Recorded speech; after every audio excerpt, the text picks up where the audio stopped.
Ideal Family by Katherine Mansfield. Brought to you by Audiobooks TV. Narrated by Ria. That evening, for the first time in his life, as he pressed through the swing door and descended the 3 broad steps to the pavement, old Mr. Neve felt he was too old for the spring. Spring, warm, eager, restless, was there, waiting for him in the golden light, ready in front of everybody to run up, to blow in his white beard, to drag sweetly on his arm. And he couldn't meet her, no, he couldn't square up once more and stride off, jaunty as a young man. He was tired, and, although the late sun was still shining, curiously cold, with a numbed feeling all over. Quite suddenly, he hadn't the energy. He hadn't the heart to stand this gaiety and bright movement any longer. It confused him. He wanted to stand still, to wave it away with his stick, to say, "Be off with you." Suddenly, it was a terrible effort to greet as usual, tipping his wide awake with his stick, all the people whom he knew, the friends, acquaintances, shopkeepers, postmen, drivers. But the gay glance that went with the gesture, the kindly twinkle that seemed to say, "I am a match and more for any of you," that old Mr. Neve could not manage at all. He stumped along, lifting his knees high, as if he were walking through air that had somehow grown heavy and solid like water. And the homeward-looking crowd hurried by, the trams clanked, the light carts clattered, the big swinging cabs bowled along with that reckless defiant indifference that one knows only in dreams. It had been a day like other days at the office. Nothing special had happened. Harold hadn't come back from lunch until close on 4. Where had he been? What had he been up to? He wasn't going to let his father know. Old Mr. Neve had happened to be in the vestibule, saying goodbye to a caller, when Harold sauntered in, perfectly turned out as usual, cool, suave, smiling that peculiar little half-smile that women found so fascinating.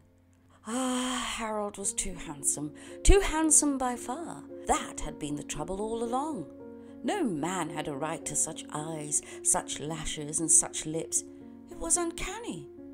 As for his mother, his sisters, and the servants, it was not too much to say they had made a young god of him.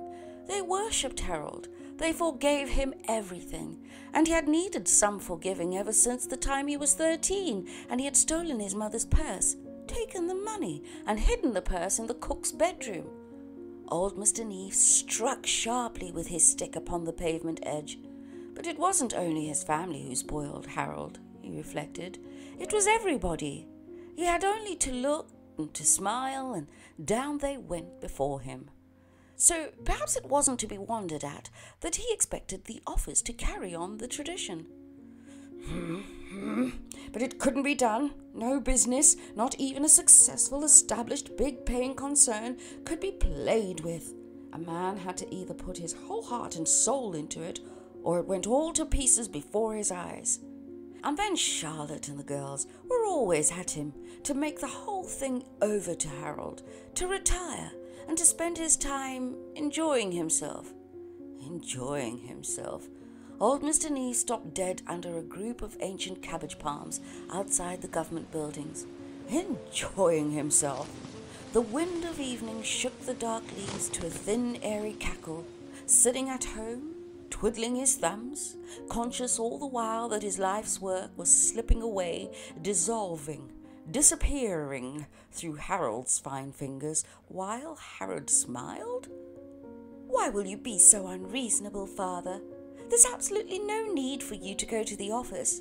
It only makes it very awkward for us when people persist in saying how tired you're looking. Here's this huge house and garden. Surely you could be happy in appreciating it for a change. Or you could take up some hobby." And Lola, the baby, had chimed in loftily. "All men ought to have hobbies. It makes life impossible if they haven't." Well, well. He couldn't help a grim smile as painfully he began to climb the hill that led into Harcourt Avenue. Where would Lola and her sisters and Charlotte be if he'd gone in for hobbies, he'd like to know?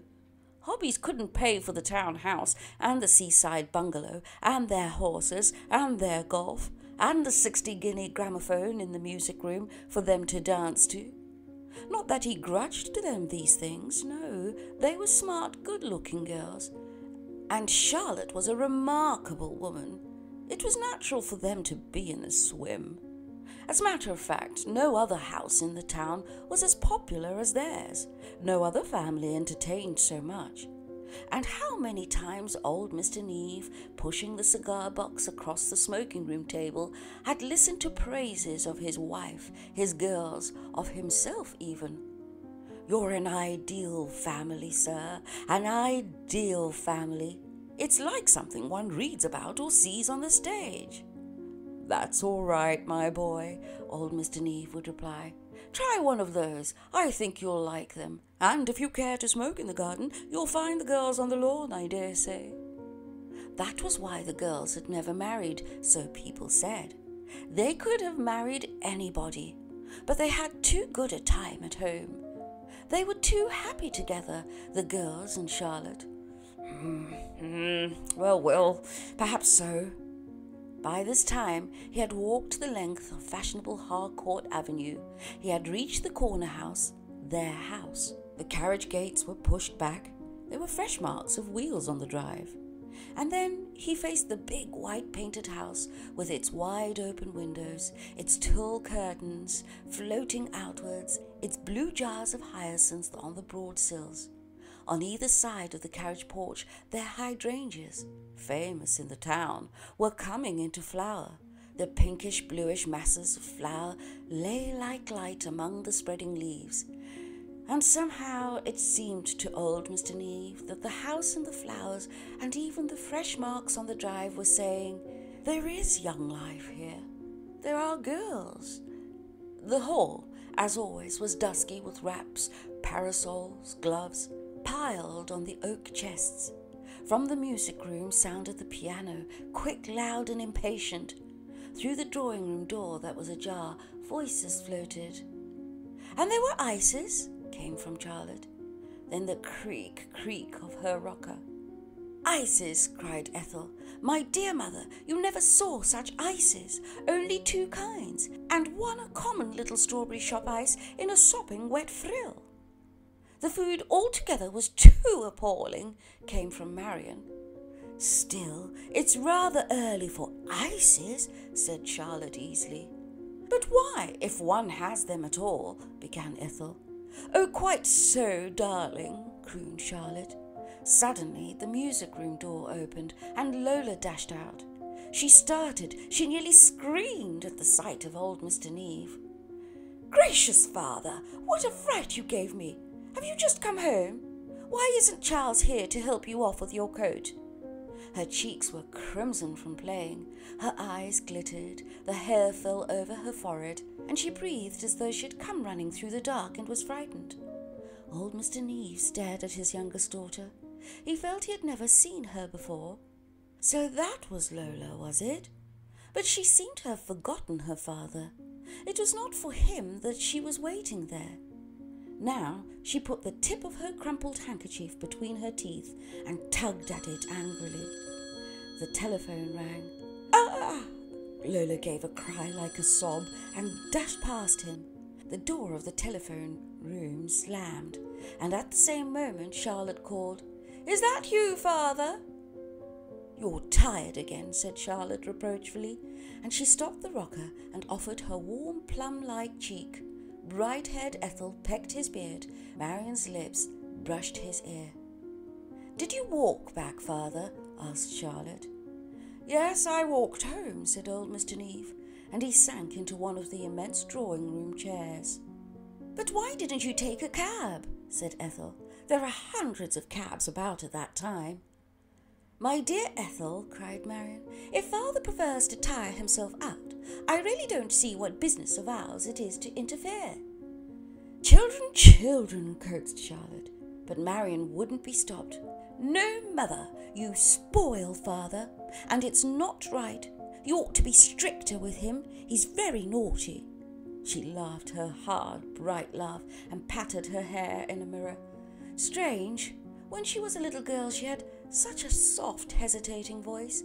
She had even stuttered, and now, whenever she said, even if it was only, "Jam, please, Father," it rang out as though she were on the stage. "Did Harold leave the office before you, dear?" asked Charlotte, beginning to rock again. "I'm not sure," said old Mr. Neves. "I'm not sure. I didn't see him after 4 o'clock." "He said," began Charlotte, but at that moment Ethel, who was twitching over the leaves of some paper or other, ran to her mother and sank down beside her chair.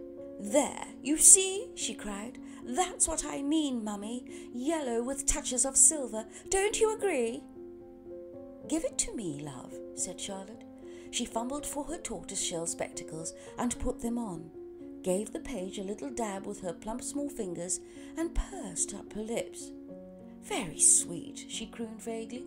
She looked at Ethel over her spectacles. But I shouldn't have the train." "Not the train?" wailed Ethel tragically. "But the train's the whole point." "Here, Mother, let me decide." Marion snatched the paper playfully from Charlotte. "I agree with Mother," she cried triumphantly. "The train overweights it." Old Mr. Neve, forgotten, sank into the broad laps of his chair and, dozing, heard them as though he dreamed. There was no doubt about it. He was tired out. He had lost his hold. Even Charlotte and the girls were too much for him tonight. They were too... But all his drowsing brain could think of was too rich for him. And somewhere at the back of everything, he was watching a little withered ancient man climbing up endless flights of stairs. Who was he? "I shan't dress tonight," he muttered. "What do you say, Father?" What? Old Mr. Neve woke with a start and stared across at them. "I shan't dress tonight." "But, Father, we've got Lucille coming, and Henry Davenport, and Mrs. Teddy Walker. It will look so very out of the picture." "Don't you feel well, dear?" "You needn't make any effort. What is Charles for?" "But if you're really not up to it," Charlotte wavered. Very well, old Mr. Neve got up and went to join that little old climbing fellow just as far as his dressing room. There young Charles was waiting for him. Carefully, as though everything depended on it, he was tucking a towel around the hot water can. Young Charles had been a favourite of his ever since, as a little red-faced boy, he had come into the house to look after the fires. Old Mr. Neve lowered himself into the cane lounge by the window, stretched out his legs and made his little evening joke. "Dress him up, Charles." Charles, breathing intensely and frowning, bent forward to take the pin out of his tie. Well, it was pleasant by the open window, very pleasant, a fine, mild evening. They were cutting the grass on the tennis court below. He heard the soft churr of the mower. Soon the girls would begin their tennis parties again, and at the thought he seemed to hear Marion's voice ring out, "Good for you, partner! Oh, played, partner! Oh, very nice indeed!" Then Charlotte calling from the veranda, "Where is Harold and Ethel?" "He's certainly not here, Mother." And Charlotte's vague, "He said—" Old Mr. Neve sighed, got up, and putting one hand under his beard, he took the comb from young Charles and carefully combed the white beard over. Charles gave him a folded handkerchief, his watch and seals and spectacle case. "That'll do, my lad." The door shut. He sank back. He was alone. And now that little ancient fellow was climbing down endless flights that led to a glittering gay dining room. What legs he had! They were like a spider's, thin, withered. You're an ideal family, sir, an ideal family." But if that were true, why didn't Charlotte or the girls stop him? Why was he all alone, climbing up and down? Where was Harold? It was no good expecting anything from Harold. Down, down went the little old spider, and then to his horror, old Mr. Neave saw him slip past the dining room and make for the porch, the dark drive, the carriage gates, the office. Stop him, somebody! Old Mr. Neave started up. It was dark in his dressing room. The window shone pale. How long had he been asleep? He listened, and through the big, airy, darkened house there floated faraway voices, faraway sounds. Perhaps, he thought vaguely, he had been asleep for a long time. He'd been forgotten. What had all this to do with him? This house and Charlotte, the girls and Harold? What did he know about them? They were strangers to him. Life had passed him by. Charlotte was not his wife. His wife?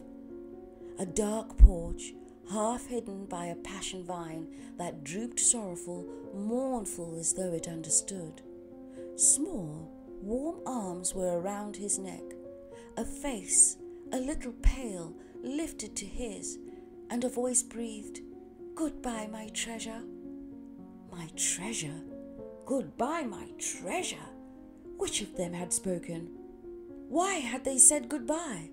There had been some terrible mistake. She was his wife, that pale little girl, and all the rest of his life had been a dream.